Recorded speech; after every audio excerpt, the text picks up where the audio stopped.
Hello and welcome to this lecture of company law.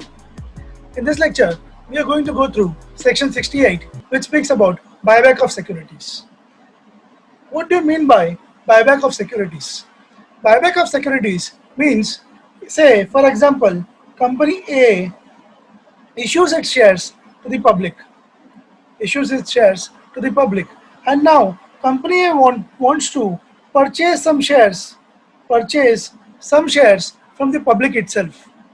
That means company A will give some consideration to the public or the shareholders of the company to purchase its own shares. This process is known as buyback. So it is also known as reacquisition. By a company of its own securities. So the securities which have been issued by the company to some persons or public at large, and when a company makes a transaction to reacquire the same by giving a consideration against the same, the whole process is known as buyback of securities. I hope this introduction is clear to you. Now, buyback of securities can be done as per section 68 only. See, 67 was clear that no company shall purchase its own shares. But if the company wants to purchase its own shares through its shareholders, then that procedure is given under section 68. Okay. Now, let us get into the provisions of section 68 and understand what is the procedure, what is the conditions for buyback of securities by a company. First of all, the power to the company to purchase its own securities is subject to some conditions. What are the conditions? The very first condition is that the sources of the funds which will be used for buyback of shares, as I told you, the company will be paying some consideration to its shareholders, and hence the consideration will be paid by the company through which sources is provided under section 68 itself. So that is under the point sources of funds. There are three sources which the company can use. The first one being free reserves of the company. Free reserves means the profits which are there inside general reserve of the company. The past profits, the current profits which are there in the reserves of the company, and they are free to use for the company. Okay. For example, it is general reserves. Okay.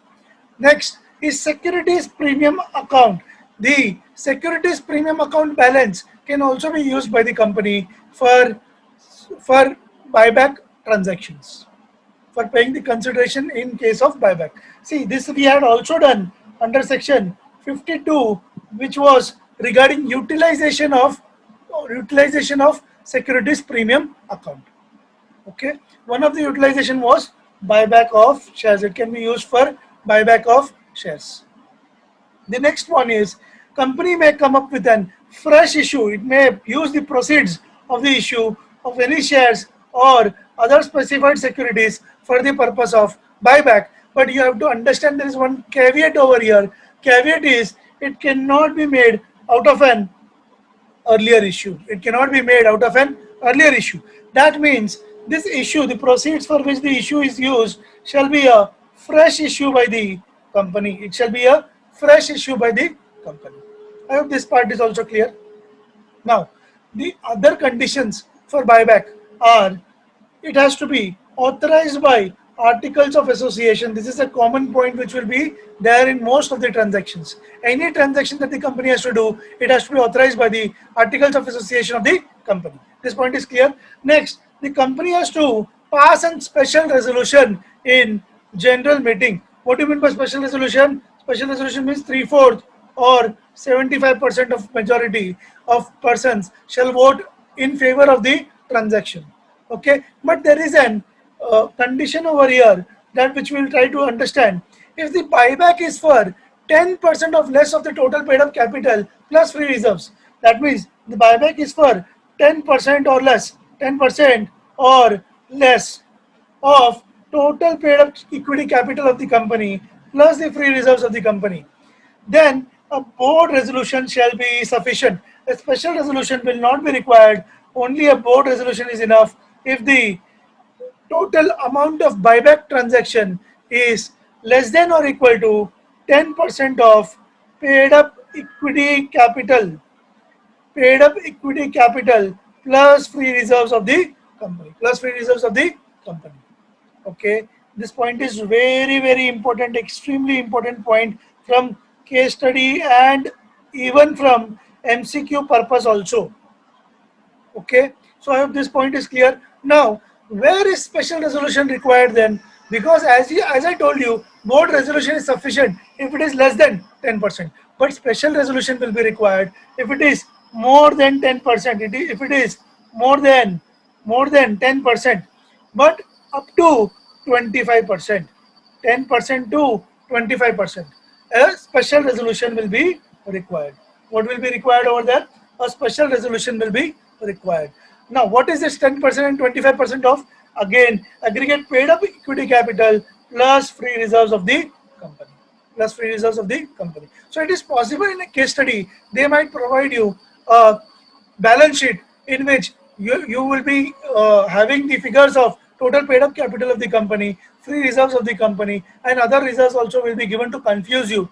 And you will have to calculate whether the buyback value is less than 10% or is between 10% to 25%, and accordingly you will have to give an answer whether a board resolution will be sufficient or a special resolution will be required.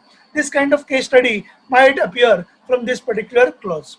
So I hope this point is clear. Now, when I say special resolution is required, when it is from 10% to 25%, that means about 25%, it is not allowed. About 25% buyback of equity shares in any financial year. This is important to understand. In any financial year shall not exceed 25%. Shall not exceed how much? 25% of its total paid up equity capital in that year. Here we will be checking only paid up equity capital and not adding free reserves over here. So be careful. Free reserves are not added in this calculation. Only what we are going to see is that is paid up equity capital of the company.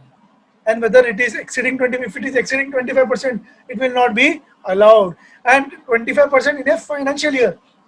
So, in case if an buyback was done in the month of say November, in the month of say August, in the month of August, company had already done 15% buyback. In case it is 15%, what will be required? A special resolution will be required. Okay, and now in the month of February, company wants to do another 15%. Another 15%. Is it allowed? It will not be allowed because it will be more than 25%, because it is 15% plus 15% is equal to 30%. Hence, this particular transaction will not be allowed. Okay. Now, the next condition is the ratio of aggregate debts owed by the company.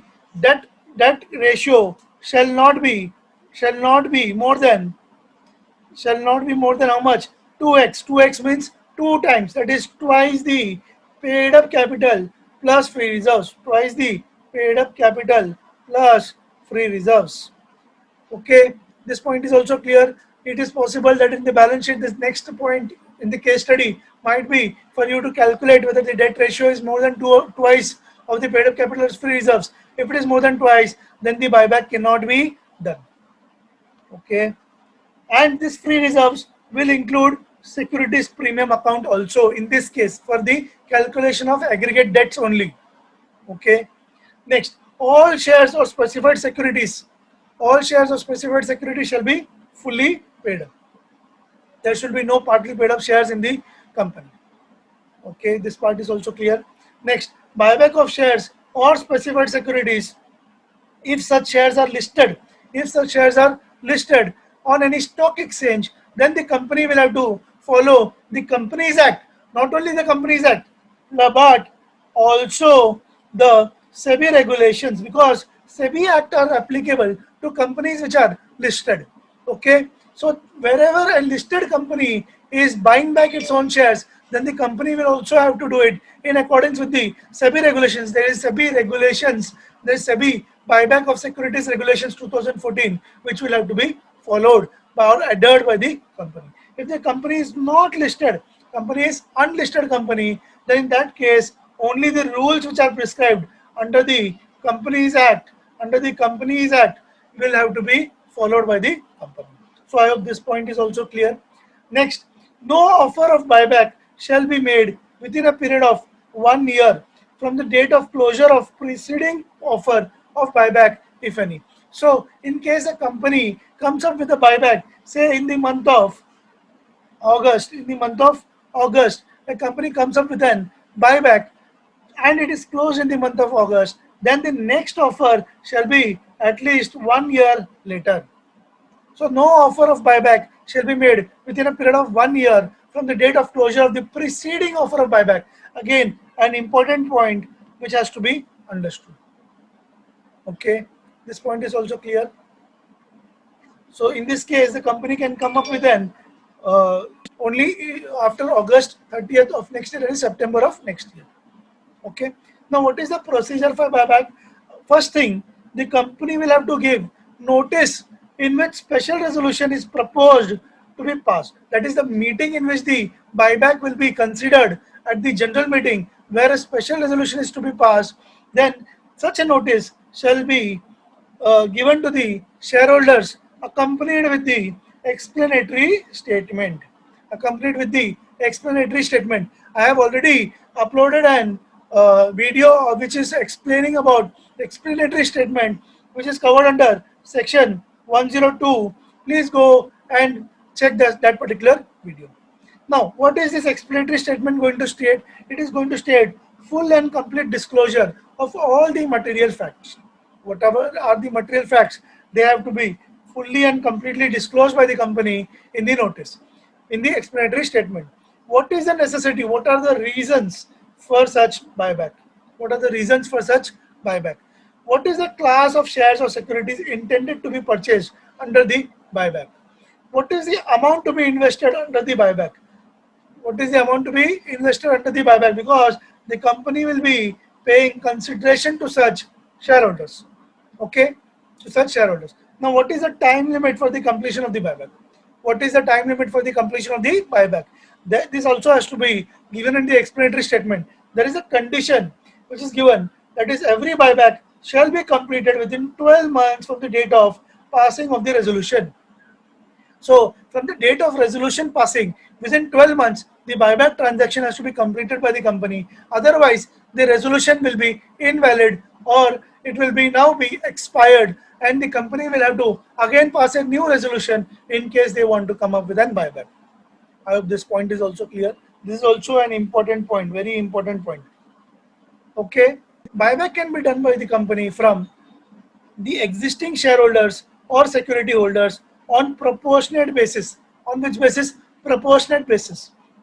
There will be a ratio which will be provided for buyback. Accordingly, the company can buy back the shares or purchase the shares from such shareholders or security holders who are voluntarily willing to give their or to tender their shares to such buyback offer. It can be from the open market also. And it can be purchasing securities issued to employees under ESOPs or sweat equity schemes. Sweat equity we had covered under section 54. Under section 54, a video for the same is already uploaded. Please go ahead and refer to the same. And as far as ESOPs is concerned, it is covered under section 62 1B. So you can go ahead and check that video also, which is uploaded on my channel. Okay, so buyback can be done from the existing shareholders, from the open market, or by purchasing securities from the employees under ESOPs or sweat equity shares. This is also very, very important. Okay, the next point, some important additional points are there which needs to be noted by you for the examination purpose. First of all, whenever a company is going to come up with a buyback transaction, then in that case, company has to file a declaration of solvency. And this has to be filed with the ROC and the SEBI. It has to be filed with ROC and SEBI. Why this is filed? It is filed that the company is going to use its investable funds. for purchase of such shares, then the company has to first give a declaration of solvency saying that the company is capable of meeting its liability and will not be rendered insolvent within a period of 1 year. That means the company will be able to meet its liability, it will be able to pay off its creditors, and it will not be rendered insolvent within a period of 1 year after this transaction. This has to be a declaration that has to be given by the company, which has to be signed by at least two directors, out of which one director will be the MD of the company. Okay, this is an important point again. Declaration of solvency has to be provided by the company. This has to be provided to ROC and SEBI, both the authorities. Okay. Next point is on buyback. The company, once a buyback transaction is completed, buyback offer is completed, then within 7 days, the company shall destroy or extinguish such shares or securities of the last date of the completion of buyback. Within 7 days of the last date of the completion of buyback.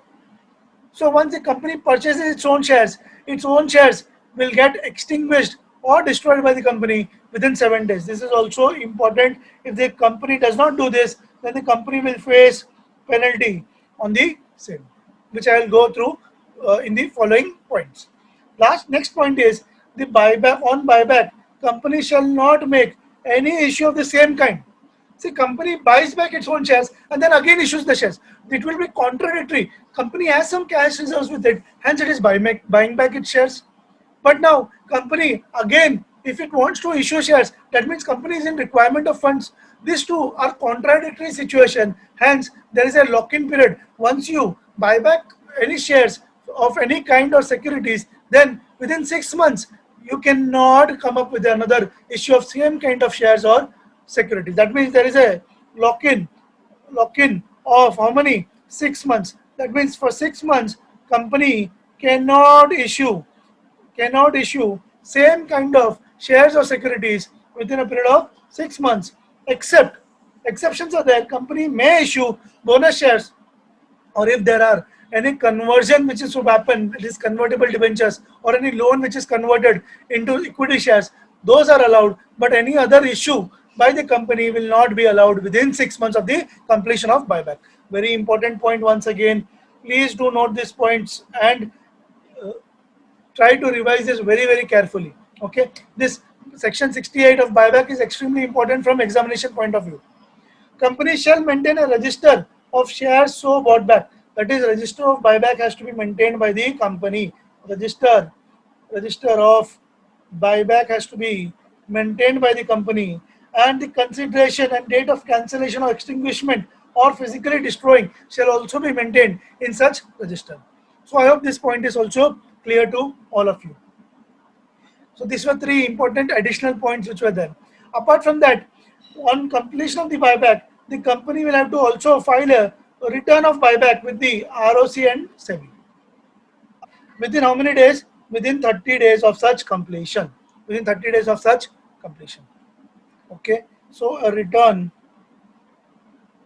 of buyback has to be filed with the SEBI and ROC within how many days? Within 30 days of such completion of buyback.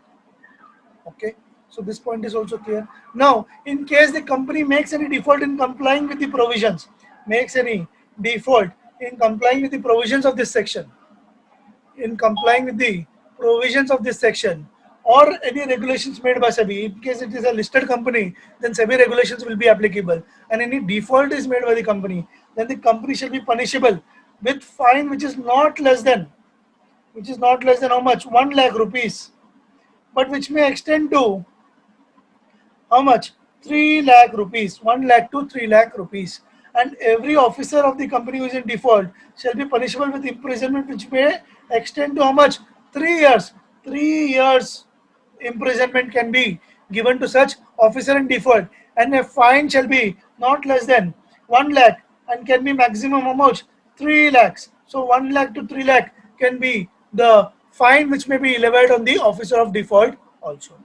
So I hope this point is also clear. Okay. The next point is section 69.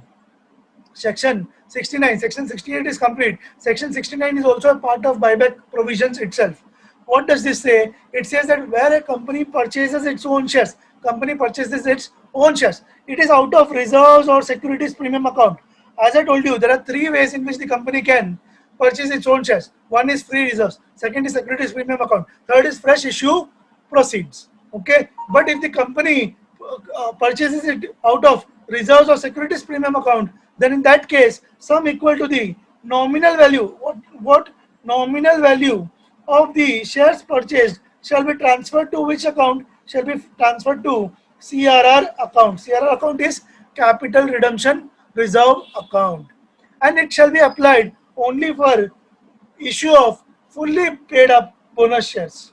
Fully paid up bonus shares. This we had covered under section 63 also. A video of the same is uploaded on the channel. Do refer to the same very carefully. It is very important. Bonus shares is also very important topic. Okay, so section 69 says wherever a purchase of shares is done by the company of its own shares through reserves or securities premium account, a amount to the equal of nominal amount of the shares has to be, face value of the shares has to be transferred to the CRR account, which can be used by the company for issue of fully paid up bonus shares only. Okay, and such a details of the transfer shall be disclosed in the balance sheet of the company. So I hope this point is also clear. Section 69 is also clear to you. That's it from me for this particular topic. I will be coming up with the next video, which will be on section 70. So stay tuned to the channel. If you have not yet subscribed to the channel, subscribe to the channel. And if you have understood this video, please press the like button of the video and share it with your friends.